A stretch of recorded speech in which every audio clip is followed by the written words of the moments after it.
மின்சார வாகனங்களை உற்பத்தி செய்யும் வின்ஃபாஸ்ட் நிறுவனம் தமிழ்நாட்டில் 16,000 கோடி ரூபாய் முதலீடு செய்கிறது என்று தமிழ்நாடு அரசு தரப்பில் தெரிவிக்கப்பட்டு இருக்கிறது. அண்மை செய்தியாக அதை நாம் பார்த்துக் கொண்டு இருக்கிறோம். இது குறித்தான முழு விவரங்களுடன் இணைகிறார் செய்தியாளர் ராஜகுமரன். விவரங்கள்.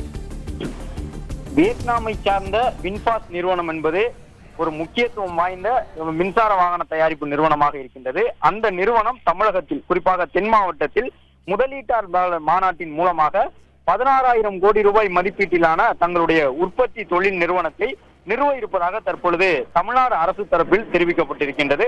குறிப்பாக தூத்துக்குடியை மையமாக வைத்து மின்சார வாகன உற்பத்தியினுடைய வின்ஃபாஸ்ட் நிறுவனம் தன்னுடைய முதலீட்டை மேற்கொள்ளும் என்று தெரிய வந்திருக்கின்றது. இதன் மூலமாக 3000 முதல் 3500 நபர்களுக்கு வேலை வாய்ப்பு கிடைக்கும் என்ற தகவலும் வெளியாகி இருக்கின்றது. இந்த ஆலைக்கான கட்டுமான பணி 2024ஆம் ஆண்டு தொடங்கப்படும் எனவும் ஒரு ஆண்டுக்கு 1,50,000 மின்சார வாகனங்கள் வரை தூத்துக்குடியை மையமாக கொண்டு அமைய இருக்கக்கூடிய இந்த வின்ஃபாஸ்ட் என்கின்ற மின்சார நிறுவனத்தின் வாயிலாக 1,50,000 மின்சார கார்கள் ஆண்டுதோறும் உற்பத்தி செய்யப்படும் எனவும் எதிர்பார்க்கப்படுகின்றது. அதிகபட்சமாக 3,500 நபர்களுக்கு இந்த ஆலையின் வாயிலாக நேரடியாகவும் மறைமுகமாகவும் வேலை வாய்ப்பு கிடைக்கும் எனவும் இந்த நிறுவனத்தினுடைய மொத்த முதலீட்டு மதிப்பு 1,60,000 கோடியாக இருக்கும் என்றும் தற்பொழுது அரசு தரப்பில் 16,000 கோடியாக இருக்கும் என்ற தகவல் அரசு தரப்பில் தெரிவிக்கப்பட்டிருக்கின்றது.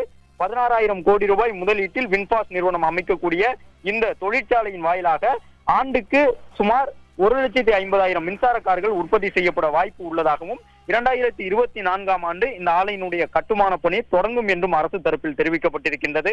நாளை மற்றும் நாளை மறுநாள் என 2 நாட்கள் தமிழ்நாடு அரசு சார்பில் முதலீட்டாளர்கள் மாநாடு சென்னையில் நடைபெறுகின்றது. 5,5 லட்சம் கோடி அளவிற்கு முதலீடுகளை திரட்டுவதற்கான பணியிலே தமிழ்நாடு அரசு ஈடுபட்டிருக்கின்றது. இந்த நிலையில்தான் வியட்நாமை சார்ந்த முன்னணி கார் நிறுவனம் தன்னுடைய உற்பத்தி ஆலையை தமிழகத்தில், குறிப்பாக பெரிய தொழில் வளர்ச்சி இல்லாத தென் மாவட்ட பகுதியில் நிறுவுவார்கள் என்று தெரிவிக்கப்பட்டுள்ள நிலையில் தூத்துக்குடியை மையமாக கொண்டு அந்த மின்சார வாகன தயாரிப்பு நிறுவனம் அமைக்கப்படும் எனவும் இதன் மூலமாக 3,500 நபர்கள் வரை வேலை வாய்ப்பு பெறுவார்கள் எனவும் 2024ஆம் ஆண்டில் அதற்கான கட்டுமான பணி தொடங்கும் எனவும் ஆண்டுக்கு 1,50,000 மின்சார கார்களை உற்பத்தி செய்வதற்கான பணிகள் அங்கு நடைபெறும் எனவும் தெரிய வந்துள்ளது. விவரங்களுக்கு நன்றி ராஜகுமரன்.